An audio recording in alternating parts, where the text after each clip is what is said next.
KTV Originals।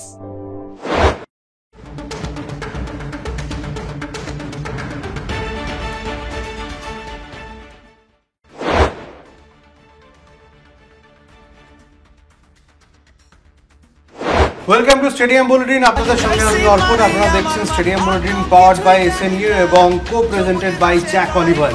আর derby নিয়ে তো আলোচনা হবেই, তবে আমাদের সঙ্গে আগে ওয়েলকাম করে নিই যিনি রয়েছেন কলকাতা টিভির জয়েন্ট এডিটর গৌতম ভট্টাচার্য। গৌতম দা, স্টেডিয়াম বুলেটিনে আজকে আপনাকে স্বাগত। কালকে এরকম গতকাল এরকম একটা ডার্বি হলো, 2-1 ফলাফল। ইস্টবেঙ্গল জিতেছে প্রায় 1.5 বছর পর ডার্বি জয় ইস্টবেঙ্গলের। কিভাবে দেখছেন, কি বিশ্লেষণ করবেন আপনি এই জয়কে? আমি বলবো যে ইস্টবেঙ্গল জিতেছে। ইস্টবেঙ্গল সমর্থকরা আরও জানতে চাইবেন রশিদের ব্যাপারে কি লেটেস্ট খবর। আমি বলবো যে রশিদের ব্যাপারে এখনও ঠিক নেই যে ফাইনালের আগে দলের সঙ্গে যোগ দিতে পারবেন কিনা। 20 তারিখে ডায়মন্ড হারবারের ম্যাচ হয়তো খেলবেন না। হামিদ আজকে পরীক্ষা করিয়ে এসেছেন, রাত্রিরে আরেকটু পরে হয়তো রিপোর্ট পাওয়া যাবে। ইস্টবেঙ্গলের আমি অক্সিজেন ফিরিয়ে দেওয়ার পক্ষে সাপোর্টারদের, ক্লাব কর্তাদের এবং প্লেয়ারদের এটা একটা হিউজ ভিক্টরি। এবং শুধু তো জেতা না, ইস্টবেঙ্গল কালকে যে ভঙ্গিতে প্রথম মিনিট থেকে অ্যাটাক করেছে, আমার কোথাও মনে হয়েছে যারা পিছিয়ে থাকা দল যে প্রথম মিনিট থেকে এই ভঙ্গিতে অ্যাটাক করতে পারে, এটা বোধহয় মলিনা মোহনবাগান কোচ ভেবে উঠতে পারেননি। তবে একটা জিনিস মনে রেখো যে ইস্টবেঙ্গল যেরকম অ্যাটাক করে জিতেছে, ভালো খেলছে, মোহনবাগানে কিন্তু পোস্টমর্টেম আজকে থেকে চালু হয়ে গেছে। আমি আজকেই একটা খবর পেলাম যে এখনও অসমর্থিত, যে AFC কাপের আগে মোহনবাগান প্লেয়ারদের ছুটি বন্ধ করে দিচ্ছেন, বিদেশি প্লেয়ারদের কলকাতায় থাকতে হবে। অর্থাৎ মোহনবাগানের যে অ্যালার্ম ঘড়িটা সেটা কিন্তু সজোরে বেজেছে। কারণ আজকে একজন মোহনবাগানে খুব প্রমিনেন্ট একজন মানুষ আমায় বলছিলেন যে আমাদের কিন্তু লিগ হাতছাড়া হয়ে গেছে, ডুরান্টটাও চলে গেছে, আর আমরা এই দুটো টুর্নামেন্ট জিততে পারবো না। কেউ মনে করছেন যে মোহনবাগান কোচ AFC কাপেই তার পাখির চোখ ধরেছেন, কাজে এগুলো জাস্ট একটা প্রস্তুতি। আমরা কিছুক্ষণ বাদে আমরা ফোনতে শুনবো প্রদীপ চৌধুরী, ফর্মার ইন্ডিয়ান ক্যাপ্টেন, মোহনবাগানের স্তম্ভ ছিলেন একটা সময়, তিনি তাই মনে করেন যে এটা জাস্ট একটা প্রস্তুতি ম্যাচ হিসেবে তিনি নিয়েছেন কোচ। বিদেশি কোচরা এভাবেই ভাবেন, বিদেশি কোচরা আমাদের মতো মোহনবাগান ইস্টবেঙ্গল দিয়ে ভাবেন না। কিন্তু অর্পণ প্রবলেম হচ্ছে সমর্থকরা, তোমার আমার মতো সমর্থকরা, বিভিন্ন সবাই মোহনবাগান ইস্টবেঙ্গল দিয়েই মাপে, লিগ শিল্ড, ডুরান্ড রোভার্স দিয়েই মাপে। আজকে হয়তো রোভার্স নেই, কিন্তু বাইরে তুমি যা ইচ্ছে করতে পারো, কিন্তু তুমি যদি মোহনবাগান সাপোর্টার হও, তুমি যদি ইস্টবেঙ্গলকে হারাতে না পারো, তাহলে সবকিছু বৃথা। এভাবেই কলকাতা ময়দান এভাবেই চিরকাল দেখে এসেছে। হঠাৎ করে সে প্রাপ্তবয়স্ক হয়ে যাবে, এটা ভাবাটা খুব অন্যায়। আমার একটাই কথা মনে হয় যে মোহনবাগান 1977 সালে, আজ থেকে অনেক বছর আগে, আমি জানি না তুমি তখন হয়েছো কিনা, সেই সময়, হ্যাঁ সেই সময় 9ই জুলাই ডেটটা খুব বিখ্যাত হয়ে আছে দু প্রধান ইতিহাসে। মিহির বসুর দুর্ধর্ষ একটা গোলে এবং পরে সমরেশ চৌধুরীর ফ্রিকিক গোলে মোহনবাগানকে হারিয়ে দিয়েছিল ইস্টবেঙ্গল, একেবারে গতির বিরুদ্ধে, ঠিক যে এখানে যেরকম হলো। তারপরে মোহনবাগান এমন জেগে উঠেছিল, সেই 77-এই তার ট্রিপল ক্রাউন পায় এবং 78-এ কোনো টিম তাদের ছুঁতে পারেনি। আমার শুধু একটাই কোথাও মনে হয় যে এই মোহনবাগান টিমটাও হয়তো এই হারকে সেইভাবে না কাজে লাগায়, কারণ তারা কিন্তু অলরেডি, আবার বলছি, মোহনবাগানে ফিটনেস নিয়ে, কন্ডিশনিং নিয়ে হিউজ তৎপরতা কিন্তু শুরু হয়ে গেছে। মানে আপনি গৌতমদার কথা বলা হচ্ছে যে হারকে জিতনে वालों বাজিগার कहते, এটাই বোধহয় মোহনবাগান হতে চলেছে। সেটা অবশ্যই সময় বলবে। তবে মোহনবাগানকে গতকাল ব্রুজো কিভাবে মাত করেছেন একবার গ্রাফিক্সে দেখে নেওয়া যাক, তারপরে গৌতমদার বিশ্লেষণটা শুনবো। গ্রাফিক্সে দেখি ব্রুজো ঠিক কোন চালে মাত করেছেন মলিনাকে, দেখি একবার গ্রাফিক্সটা। একদম এই যে গ্রাফিক্সটা দেখতে পাচ্ছে, ব্রুজো ঠিক যে জায়গায় গতবার ইস্টবেঙ্গলের সমস্যা হয়েছিল সেই সব জায়গা ভরাট করেছে ব্রুজো। যেমনটা কি একদম প্রান্ত ধরে বিপিন সিং এর মতো গতিশীল ফুটবলার লাগিয়েছেন, রক্ষণে আনোয়ার আলীর সঙ্গে জুড়েছেন কেভিন সিভিলেকে। এরপরেরটা দেখিনি কি আছে। এরপরে আছে যে মিগুয়েল ফিগুয়েরা, হামিদ আহমেদের মতো বিদেশি এসেছে দলে, তাতেই বদলে গিয়েছে বলা যেতে পারে ইস্টবেঙ্গল। মহেশ নামে সিং, মিগুয়েল, সাউল ক্রেসপো একের পর এক যারা ছিলেন, কাছাকাছি ছিলেন, ছোট ছোট পাশে খেলছিলেন, যেটা কিন্তু মোহনবাগানের একদম ইকুয়েশনের মধ্যে ছিল না। প্রথম 20 মিনিট যেটা গৌতমদা বললেন, যে প্রথম থেকে অ্যাটাকিং মুডে ফুটবলারদের পাই বল ছিল ইস্টবেঙ্গল, এবং লিস্টনকে থামাতেও জোড়া ফুটবলার রেখেছিলেন ব্রুজো। আর 15 মিনিটের মাথায় চোট পেয়ে মাঠ ছাড়তেই, হামিদ যখন মাঠ ছাড়ে তখনই নামলেন কালকের ম্যাচের নায়ক দিমিত্রিয়াস। কি বলবেন, ঠিক এই চালগুলোতেই মাত করেছে মোহনবাগানকে। তবে আরো কিভাবে মাত করেছে মোহনবাগানকে গৌতমদার কাছ থেকে শুনবো। গৌতমদা কিভাবে? প্রথমত এই গ্রাফিক্সে দুটো জিনিস বলা নেই। একটা হচ্ছে 18 মিনিটের যে চোট পেয়ে বেরিয়ে যাওয়াটা, এখানে 15 মিনিট, আমি যত জানি 18 মিনিট, ওইটা একটা হিউজ ফ্যাক্টর ছিল। ডিমেন্টিয়াস যে মাঠেই মানে ছিলই না, ডিমেন্টিয়াস যে কোচের ইয়েতে রিজার্ভ প্লেয়ার হিসেবে ছিল, এই ইঞ্জুরিটা তাকে মাঠে নিয়ে এলো এবং দুটো গোল সেই ম্যাচের রং বদলে দিল, ভাগ্য। সেকেন্ড, লিস্টন কোলাসোর শটটা যদি ক্রসবারে লেগে না ফিরতো, ওখানে কিন্তু 2-2 মোহনবাগান কিন্তু দুটো গোল পেয়ে যায়, সেকেন্ড গোলটাও পেয়ে যায়। কিন্তু কোথাও মনে হয় বড় ম্যাচে অর্পণই ভাগ্য জড়িত থাকে। আজকে হয়তো ইস্টবেঙ্গল সুবিধা পেয়েছে, গত বছর মোহনবাগানও সুবিধা পেয়েছে। তবে গৌতম দাকে একটু থামাতে হচ্ছে, বড় ম্যাচে ভাগ্য তো অবশ্যই সুবিধা পায়, সেদিকে থাকবে, কিন্তু একটা বিরতির সময় হয়ে গেছে, ছোট্ট একটা বিরতির পর ফিরে আসছি গৌতম দার বিশ্লেষণ নিয়ে। কোথাও যাবেন না, সঙ্গে থাকুন। ফিরে এলাম বিরতির পর। আমাদের সঙ্গে আলোচনায় রয়েছেন গৌতম ভট্টাচার্য। গৌতম দা, যে বিশ্লেষণটা আপনি করছিলেন যে কোন চালে মাত করেছে মোহনবাগানকে কালকে ব্রুজো, আমি বলবো কালকে কোনো নির্দিষ্ট চালে মাত করেননি ব্রুজো। এবার যে টিমটা গড়েছেন, ইস্টবেঙ্গল অন্যবার যে সমস্যায় ভুগেছে যে ঠিকঠাক বিদেশি ফুটবলার ছিল না এবং তার রিপ্লেসমেন্ট ছিল না, এবারে ইস্টবেঙ্গলে অনেকগুলো প্লেয়ার আছে যারা একা ম্যাচের মোড় ঘুরিয়ে দিতে পারেন। কালকে আমরা মিগুয়েলকে দেখেছি, ব্রাজিল থেকে আসা। ইস্টবেঙ্গল কর্তারা বলছিলেন ওর নাকি মাত্র 30% ফিটনেস আছে। 30% ফিটনেসে মিগুয়েলকে কালকে দেখে আমার মনে হয়েছে যে মিগুয়েল যদি পুরো ফিটনেস পান, কলকাতা মাঠে লোকে ওর খেলা দেখতে আসবে, মিগুয়েল যে ফুটবল খেলতে পারেন। আমার এখনও মনে হয় যে ইস্টবেঙ্গলে গতবারের সমস্যা ছিল দুটো উইং ব্যাক এবং সেন্ট্রাল মিডফিল্ডে বল কাড়ার লোক। আমার কোথাও মনে হয় এখনও সেই সমস্যাটা আছে। কালকে রাকিব দুর্ধর্ষ খেলেছেন, আনোয়ার দারুণ খেলেছেন, হয়তো ওই সমস্যাটা কেটে গেছে, কিন্তু এখনও ওই চাপটা থাকবে। সেন্ট্রাল মিডফিল্ডে এখনও গৌতম সরকারের মতো কোনো ফুটবলার নেই ইস্টবেঙ্গলে যিনি বল তাড়া করে কেড়ে নিতে পারেন। অনেকে বলছেন রাশিদ পারেন, রাশিদ কিছুটা পারেন, রাশিদ খেলাটাও তৈরি করতে পারেন। ওই জায়গায় এখনও ব্রুজো এখনও প্লেয়ার, ইন্ডিয়ান প্লেয়ার টানছেন, খুঁজছেন। আবার আজকে ইন্ডিয়ান প্লেয়ার জয় গুপ্তা বোধহয় ইস্টবেঙ্গলে যোগ দিয়েছেন। ইস্টবেঙ্গল কোচ এবার অনেকগুলো তাস তার আছে এবং তাতে সুবিধা হচ্ছে আইএসএল এর মতো টুর্নামেন্টে যদি কারো চোট লেগে যায়, রিপ্লেসমেন্ট প্লেয়ারটা রয়েছেন। এবং আমার কালকে দেখে মনে হচ্ছে দামেন্তাস, যিনি আগের সিজনে প্রায় প্র্যাকটিক্যালি খলনায়ক হয়ে গেছিলেন 19টা ম্যাচে 4টে গোল করে, তিনি এই যে 2 ম্যাচে গোল পেলেন, এবার যদি চোটাঘাত না লাগে তিনি কিন্তু ভয়ঙ্কর হয়ে দেখা দেবেন। তুমি দেখে দিও, মনে রেখো আগের বছর আইএসএল এর সর্বোচ্চ গোলদাতা কেরালা ব্লাস্টার্সের হয়ে। এই জায়গাগুলো ইস্টবেঙ্গল ডিফেন্স কালকে ভালো খেলেছে সব মিলিয়ে, এবং এই যে শুরু থেকে অ্যাটাকটা করার জন্য মোহনবাগান হয়তো ভাবতেই পারেননি।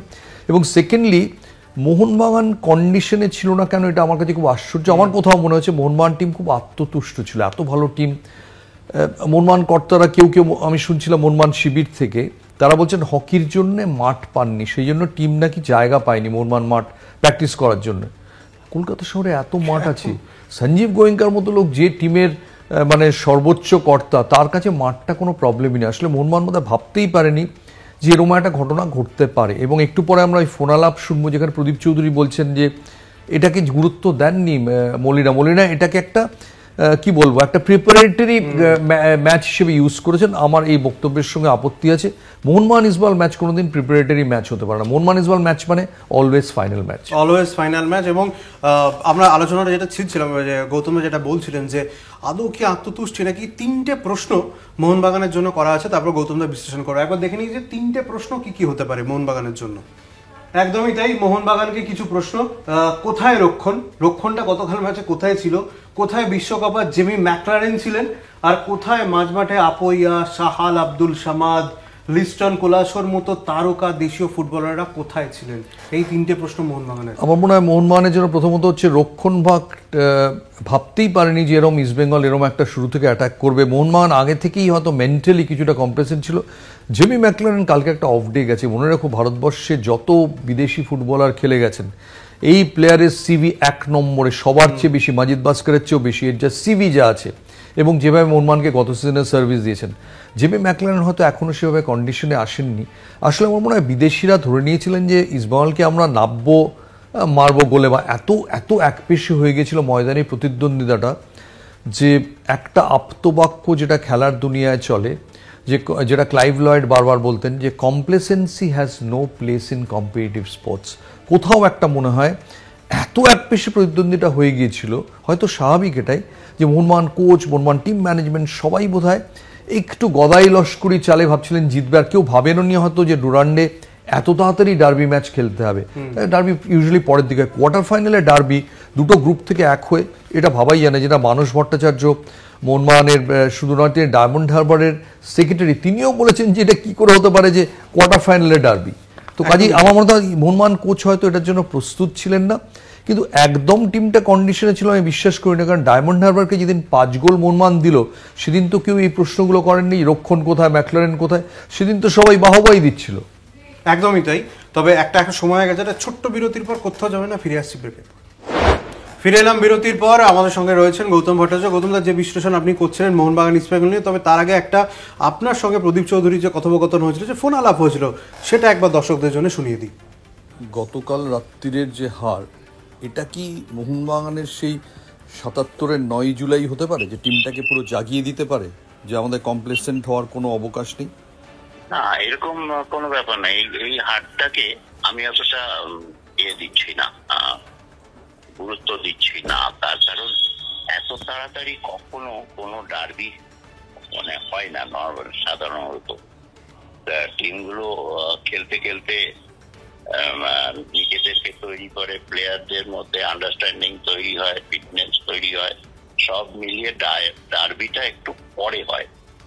আর ডার্বিটা যখন আবেগের ব্যাপার থাকে, তো ওই জনতা তো এসব বোঝে না। জনতা চায় যে মানে 15 মিনিটের মধ্যেই অপোনেন্টকে 5 গোল মেরে দিই, তারপরে ওরা 16 মিনিটের মধ্যে অপোনেন্ট বাড়ি চলে যায়, আর আমরা এই করে জিততে ট্যাং ট্যাং করে বাড়ি ফিরি। এটা তো হয় না। খেলার নিয়মটা হচ্ছে যে তোমাকে শুরু থেকে তৈরি হতে হবে। সেই তৈরি হতে হতে নানা টিমের সাথে খেলতে খেলতে একটা সময় তোমার টিম একটা ম্যাচ ফিট থাকে। এই টিমটা কিন্তু ম্যাচ ফিট ছিল না। ম্যাচ ফিট মানে করানো হলো। একটা দিকে ভালো লাগলো আমার, বসে মালিনা ও এত এইসব দিকে কোনো চিন্তাই করেছি। ও দূরের দিকে তাকিয়ে আছে, আমার ছেলেরা ম্যাচটা শেষ তো করুক, নিজেদের মধ্যে আন্ডারস্ট্যান্ডিং হোক। ওদের কাছে কিন্তু ইস্টবেঙ্গল, মোহনবাগান, ডার্বি এত কিছু যায় আসে না এই ফরেনারদের কাছে। ওরা যেটা কালের নিয়ম, যুগের নিয়ম, সেভাবে ওরা চলে। আজকে ইস্টবেঙ্গল একদম হৃদয় দিয়ে খেলতে গিয়ে ওই একটা ইম্পর্টেন্ট প্লেয়ারের ইনজুরি হয়ে গেল। মরক্কোর স্ট্রাইকারটার। তো ওই ইনজুরিটা এখন সিজনের শুরুতেই যে হলো, এটা শুধরাতে ওর 2 থেকে 2.5 মাস চলে যাবে। 2.5 মাসও মানে মাসকুলার কোনো ইনজুরি হলে 2.5 মাসের আগে হয়তো ও মাঠে আসতে পারবে না। 2-2.5 মাস মানে তারপরে আরো 2-2.5 মাস চলে যাবে ওর প্রপার লেভেল অফ ফিটনেস আনতে। সেই জন্য শুরু থেকে অত তাড়াহুড়ো করার বদলে এখানে নিজেরা কম ছুটে বলটাকে বেশি ছুটিয়ে নিজেদের মধ্যে আন্ডারস্ট্যান্ডিং তৈরি করতে হয়। তো ওই যে বললাম জনতা, তাই তো শেষ কথা বলে না। কিন্তু আগেও তো প্রি সিজনে মোহনবাগান ইস্টবেঙ্গল নাগজি ফেডারেশন কাপে হারলে একই রকম হতো, সেটাও তো প্রি সিজনই ছিল, নাগজি বা ফেডারেশন কাপে খেলা। না, নাগজি বছরের শেষ দিকে কখনো, আর ফেডারেশন কাপ তো আরো পরে হতো। প্রথমে হতো তোমার লিগের 12-15টা খেলা হয়ে যাওয়ার পরে তোমার একটা ডার্বি হতো, লিগের খেলা, আর তারপরে সিরিজের খেলা। এর পরে তোমার অন্য খেলাগুলো চলতো। এটা আর্লি, আর এটা আর্লির জন্য আর ইস্টবেঙ্গলের অবস্থাটা আমি বুঝতে পারি যে এদের জেতাটা খুব দরকারি। সব মিলিয়ে অফিসিয়ালদের পাওয়া, কনফিডেন্স বিল্ড করা, সাপোর্টারদের কনফিডেন্স বিল্ড করা, ওদের যেন তেন প্রকারানো একটা জেতার ব্যাপার ছিল। কিন্তু সত্যি কথা বলতে তুমি যদি দেখো, আমি গত বছরের খেলা দেখেছিলাম, গত বছরে ইস্টবেঙ্গল কিন্তু খারাপ খেলেনি। অনলি সমস্ত কিছু তৈরি হচ্ছে, চান্স তৈরি হচ্ছে, ওদের গোলগুলো কনভার্ট হয়নি। যদি গোলগুলো 50% কনভার্ট হতো, এই ইস্টবেঙ্গল কোনোভাবেই এতটা তলায় থাকতো না। ঠিক আছে, একটা বছর হয়ে গেছে, কিন্তু তার বদলে একটা মানে ফরেন কোচ শুরু থেকেই এত লাফালাফি করলে ওর তো অনেক লম্বা সিজন আছে। আর একটা কথা আছে, পিকিং ইন মানে in correct time, picking at the right time, হ্যাঁ, এর মধ্যে যদি পিকিংটা আগে এসে যায় তাহলে পরের খেলাগুলোতেও কপালে তো দুঃখ আছে, ইনজুরি হবে, হেরে যাবে, হারলে কনফিডেন্স। আমার মনে হচ্ছে যে ইস্টবেঙ্গল কালকে জিতলেও একটা বড় মূল্য দিয়ে জিতেছে এবং সেটা ইস্টবেঙ্গলকে পরে ভোগাবে, তাই তো? ভোগাতে পারে, ভোগাবে বলা যায় না, ভোগাতে পারে আর কি। মানে কালের নিয়ম যেগুলো তোমার টেকনিক্যাল নিয়ম, যেগুলো সায়েন্টিফিক নিয়ম, সেইখানে এত তাড়াতাড়ি এটা পিকিংটা একটু অসুবিধাজনক লাগছে আমার, কেননা অনেক লম্বা সিজন থাকবে না।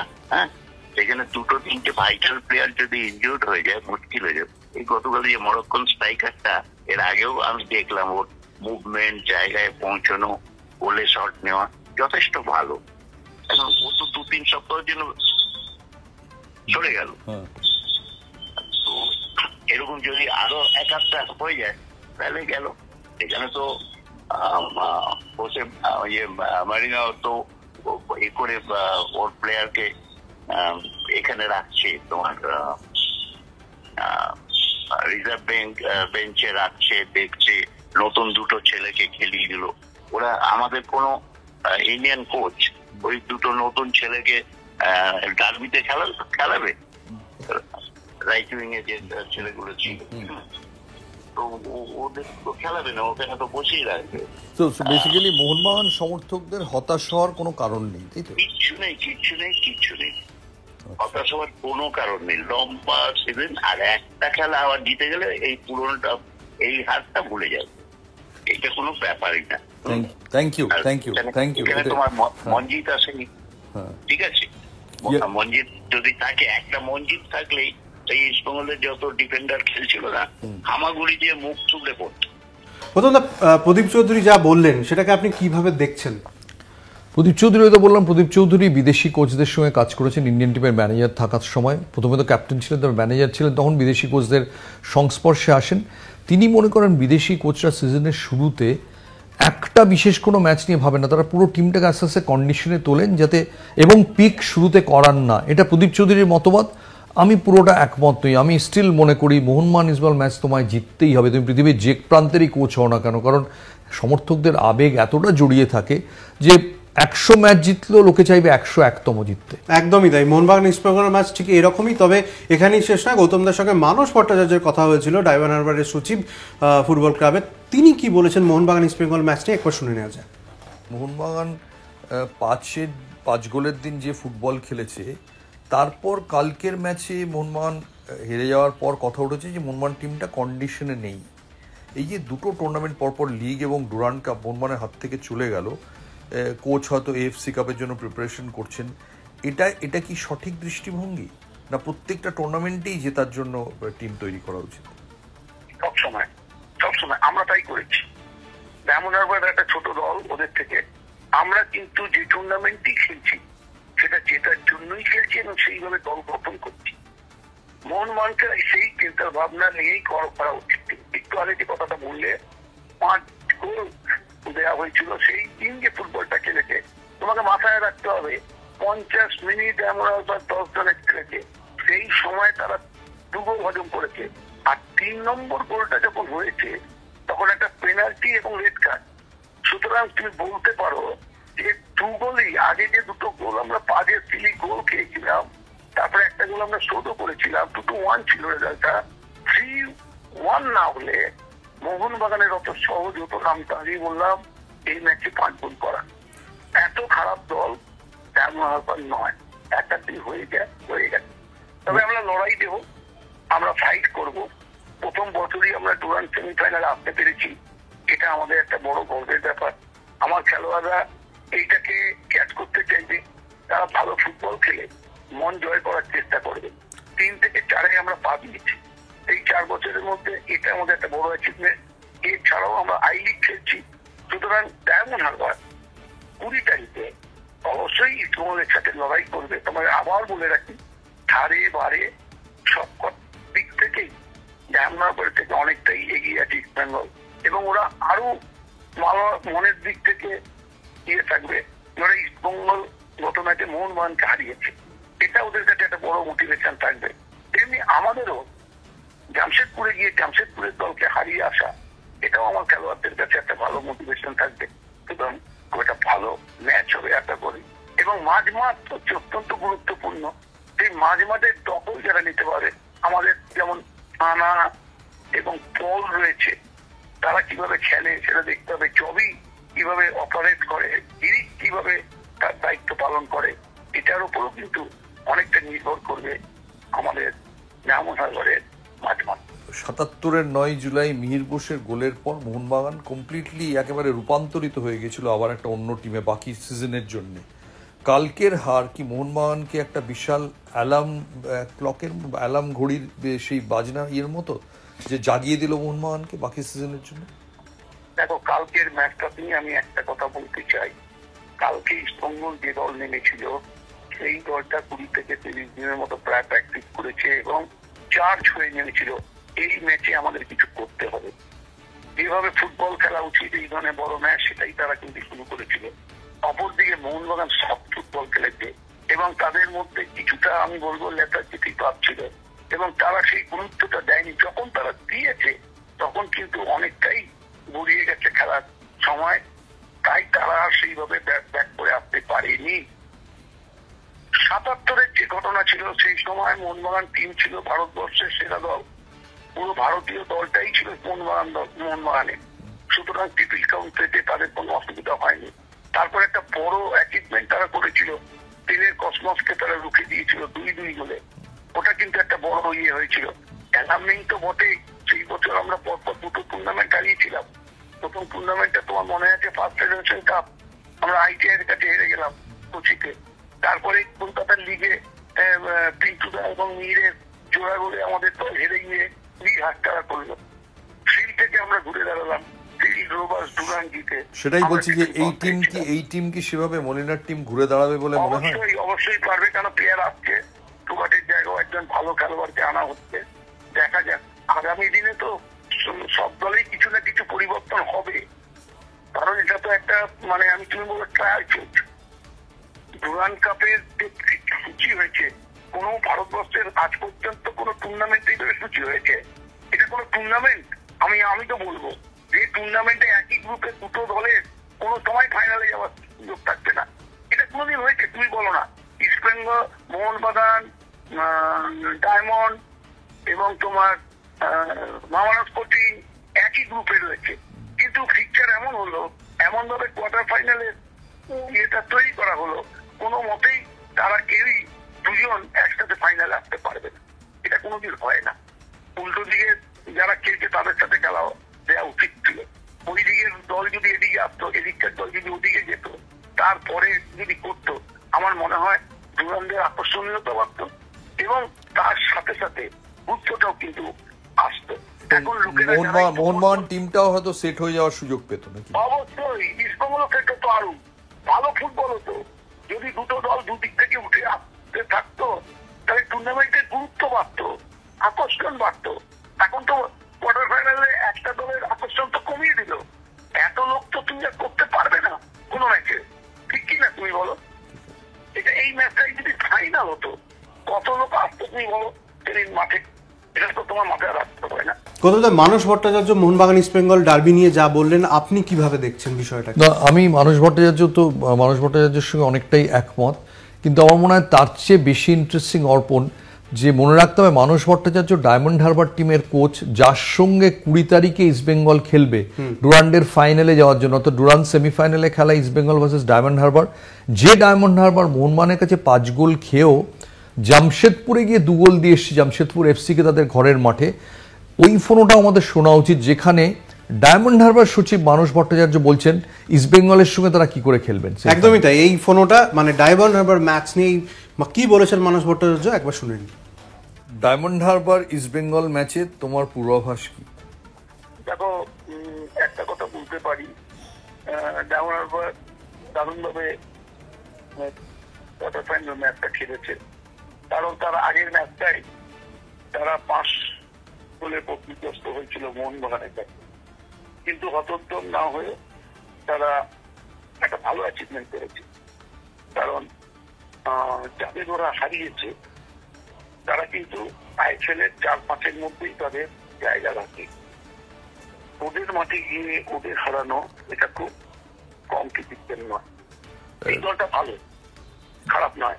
এদের একটা ড্রব্যাক্স হয়ে গেছে, যেহেতু প্লেটন বলে ছেলেটি এসেছিল আমাদের ইয়ে থেকে ব্রাজিল থেকে, যে প্রথম দুটো ম্যাচ খুব ভালো খেলেছিল, মোহনবাগানের সাথেও স্টার্ট করেছিল, কিন্তু ইনজুর্ড হয়ে গেছে, ওর হ্যামস্ট্রিং পুল হয়ে গেছে। এতে আমরা পাচ্ছি আমাদের দুজন বিদেশি খেলবে, একটা ডিফেন্সে খেলবে কার্ডোজা, স্পেনের ব্যাক খুব ভালো খেলতেছিলেন, আর সামনে থাকবে লুকা মার্চেন।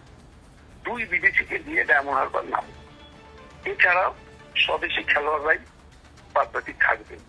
গোলরক্ষক মির্জা গত ম্যাচ খুব ভালো খেলেছে, মির্জাকে রেখেই হয়তো অপরদিকে যেটা সবচেয়ে মানে প্লাস পয়েন্ট ইস্ট বেঙ্গলে, যে ওদের বিদেশি খেলোয়াড় আছে যারা দলকে অনেকটাই, যেমন বিভিন্ন প্লেয়াররা টপার এখানে ইতালি থেকে এসছে, দারুণ খেলছে।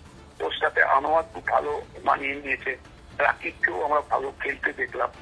সুতরাং নোংরা সেও কিন্তু গত ম্যাচে মন মানে করতে ভালো, ওদের ডিফেন্স খুব ভালো, গোলরক্ষক গিলও খুব ভালো।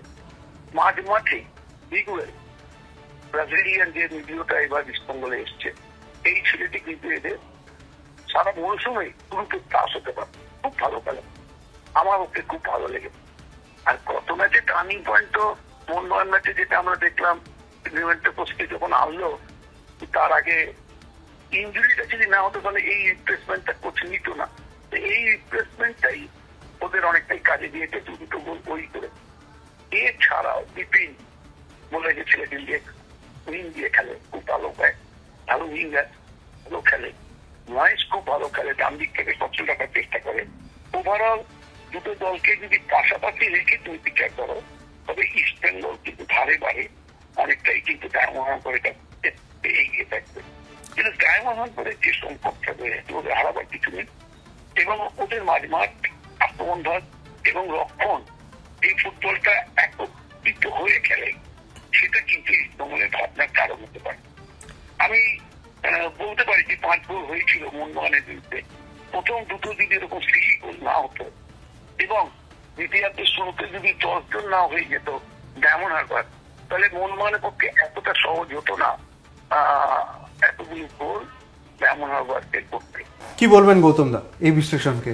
না, ঠিকই বলবো। আর একটা কথা বলি, যে আমরা যে আমাদের যে হেডলাইনটা ছিল শোতে, যে তাহলে কি মরশুম ইস্ট বেঙ্গলের, আমরা কিন্তু আমি এটা প্রশ্ন করছি, আপনি কি ইস্ট বেঙ্গলের সমর্থক? আমি একটা কথা বলি, তুমি না যা একটা রিপোর্টারদের সম্পর্কে দেখবে, আমার নিজের ব্যক্তিগত অভিজ্ঞতায় বলছি, আমি জানতাম মতিনন্দী ইস্ট বেঙ্গল সাপোর্টার, মতিনন্দী গিয়ে দেখলাম মোহনবাগান সাপোর্টার। আমি জানতাম রূপক সাহা মোহনবাগান সাপোর্টার, পরে দেখলাম ইস্ট বেঙ্গল সাপোর্টার। অশোক দাশগুপ্ত আমি জানতাম মোহনবাগান সাপোর্টার, পরে দেখলাম ইস্ট বেঙ্গল সাপোর্টার। সাধারণভাবে রিপোর্টারদের তোমার যা মনে হবে, বেশিরভাগ ক্ষেত্রে 10 বারে 8 বার তারা ঠিক উল্টো টিমের সাপোর্টার। আমি জানি না গৌতম দা কি উত্তর দিলেন, আপনারা এই বিচার করবেন। তবে আজকে স্টেডিয়াম বুলেটিন এখানেই শেষ করতে হচ্ছে। কোথাও যাবেন না, সবসময় কলকাতা টিভি রাত দিন 7 দিন দেখতে থাকুন। আর অবশ্যই স্টেডিয়াম বুলেটিন নিয়ে আরও অনেক প্রশ্ন থাকতে পারে আপনাদের, সেই প্রশ্ন করুন। আর কি কি বিষয় জানতে চান অবশ্যই কমেন্ট করে জানান। আজকে এখানেই শেষ করছি। খুব ভালো থাকুন, সুস্থ থাকুন, শুভরাত্রি।